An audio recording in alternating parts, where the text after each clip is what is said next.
Good morning class, welcome to Daffodils online classes. कैसे हो बच्चों आप लोग? आई होप यू आप लोग बहुत अच्छे होंगे, आप लोग पढ़ भी रहे होंगे और किसी भी तरह की आपको स्टडी में कोई भी प्रॉब्लम्स नहीं आ रही होंगी। इसके अलावा बच्चों मैंने आपको चैप्टर नंबर फर्स्ट का क्वेश्चन आंसर आपको मैंने ग्रुप में डाल दिया है। आई होप यू आप लोग उसको लर्न भी करोगे। आप लोग जो भी मैं आपको होमवर्क भेजता हूँ उस होमवर्क को आप लोग व्हाट्सएप पर भी भेजोगे और आने वाले समय में जल्दी स्कूल अपने खुलने के भी कुछ आसार लग रहे हैं, तो आप लोग मेहनत भी करिएगा। हो सकता है नेक्स्ट मंथ तक आपका स्कूल ओपन भी हो जाए। तो इस उम्मीद से मैं उम्मीद करता हूँ कि आप लोगों को जो भी मैंने 4 से 5 3 चैप्टर अब तक रीड करा दिया है वो चैप्टर आपको लर्न हो गए होंगे। अदरवाइज जिनको नहीं लर्न हुआ है वो लोग मेहनत करिए, अपने आप को तैयार करिए। अब आप जाग जाइए, ठीक है। जब तक आप लोग मेहनत नहीं करोगे पार नहीं पड़ेगी। पिछले वीडियो लेक्चर में मैंने आपको बताया था आपको पेशेंस रखना पड़ेगा और मैंने कहा सब्र का फल हमेशा मीठा होता है। आप लोग जो मेहनत कर रहे हो सकता है आने वाले समय में वो आपके लिए बहुत बेनिफिशियल हो, बहुत फ़ायदेमंद हो, लाभदायक हो और आप महसूस भी करोगे कि हम जो कुछ भी तैयारी कर रहे हैं, प्रिपरेशन कर रहे हैं, हमारे लिए बहुत बेनिफिट हो सकता है। तो स्टूडेंट्स मेहनत करिए, ठीक है, सब तरीके से आप लोग। Range of hearing in humans, आज हम टॉपिक चालू करेंगे। जो हमारे मानव होते हैं, हम इंसान जो हैं वो कितना हम सुन सकते हैं, कैसी आवाज़ों को हम सुन सकते हैं, इन सब चीज़ों को आज हम जानने की कोशिश करेंगे। तो आप लोग स्टूडेंट्स पेज नंबर 230 निकालिएगा। यदि आप लोग देख रहे होंगे तो इस चैप्टर को मैं वैसे ही बहुत स्लो लेके चल रहा हूँ क्योंकि मेरे को आप लोगों के लिए मेरे लिए बहुत चैप्टर अच्छा है, पढ़ने में आप लोगों को मज़ा आएगा और काफ़ी सारी चीज़ें आपको जानने को इसमें मिलती है। The sound waves are emitted from a vibrating sources and transmitted through air.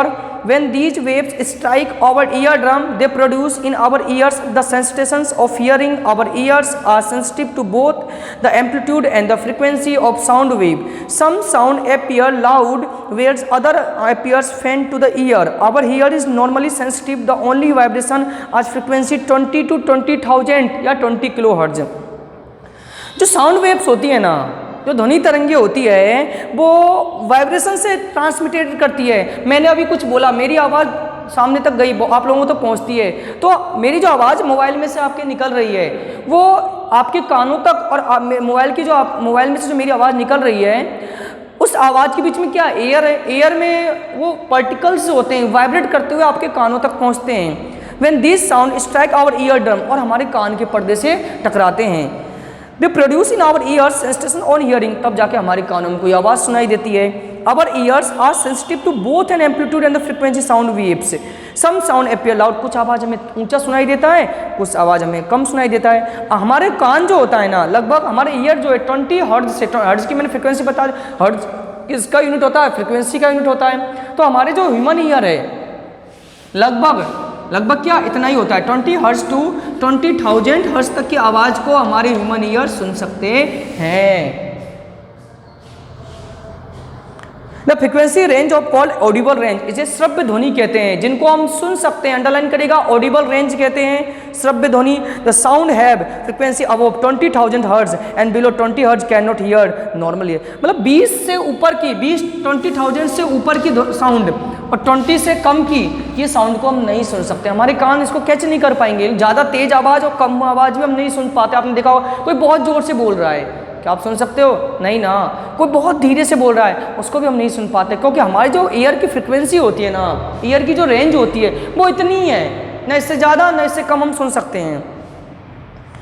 But the frequency limit vary the individual and also same person with the age. लेकिन कई बार देखा होगा जो ज़्यादा जिनकी एज ज़्यादा हो जाती है उन लोगों को ऊंचा सुनाई देता है। क्यों? तो उम्र के साथ साथ भी हमारे ईयर की फ्रिक्वेंसी चेंज हो जाती है, यानी एज बढ़ेगी और हमारी बढ़ने के साथ उसकी फ्रिक्वेंसी भी कम या ज़्यादा हो जाती है। The ears of older people are generally sensitive to high frequency, जैसे ज़्यादा उम्र के लोगों को ज़्यादा फ्रिक्वेंसी की जरूरत पड़ती है। कई the older the person shorter the range of frequency, upper limit और audible range frequency generally much higher in children than the older people. Animals like dogs can hear sound to frequency higher 20 hertz. Such vibration are called ultra vibration ultrasonic. Ultrasonic means लिखेगा पराश्रव्य। Dog देखा है ना आप लोगों ने, कुत्ता, वो 20,000 से ज़्यादा की फ्रिक्वेंसी को भी सुन सकता है। आपने देखा होगा रात के समय में लोग बाग कुत्ते क्यों पालते हैं, क्योंकि उनकी साइंस का रीजन है उसका, क्योंकि वो लोग जो फ्रिक्वेंसी होती है 20,000 से ज़्यादा की फ्रिक्वेंसी को वो लोग हियरिंग कर सकते हैं, सुन सकते हैं, इसलिए हल्की सी आवाज़ में वो लोग जग जाते हैं। तो यही कारण है कि जो कुत्ते होते हैं उनकी फ्रिक्वेंसी सुनने की रेट ज़्यादा होती है और वो हमारी सेफ्टी के रूप में हम लोग उसको रखते हैं। तो कुत्ते में खासियत होती है, इस ऐसी फ्रिक्वेंसी को अल्ट्रासोनिक या पराश्रव्य फ्रिक्वेंसी कहते हैं। तो स्टूडेंट्स समझ गए होंगे मैं क्या बात करना चाह रहा हूँ पराश्रव्य फ्रिक्वेंसी। तो आप लोगों को समझ में आया होगा। तो क्या समझे, हमारी ह्यूमन की जो रेंजिंग होती है 20 हर्ट्ज टू 20,000 हर्ट्ज, इतनी आवाज़ों को हम सुन सकते हैं। ये ऑडिबल रेंज कहलाएगी, यानी श्रव्य बोलते हैं इसको हम, ऑडिबल श्रव्य, जिसको हम सुन सकते हैं, ह्यूमन ईयर जिसको कवर कर सकते हैं, जिनके रेंज में आ सकते हैं, वो आपकी श्रव्य कहलाती है, ऑडिबल रेंज कहलाती है। 20 से यदि ऊपर जाते हैं 20,000, एक बात और बोल देता हूँ, इस 20,000 हर्ट्ज को 20 किलो हर्ट्ज भी बोला जाता है। तो ठीक है, किलो मीन्स 20,000 हर्ट्ज। इससे ज़्यादा जब जाओगे उस साउंड को हम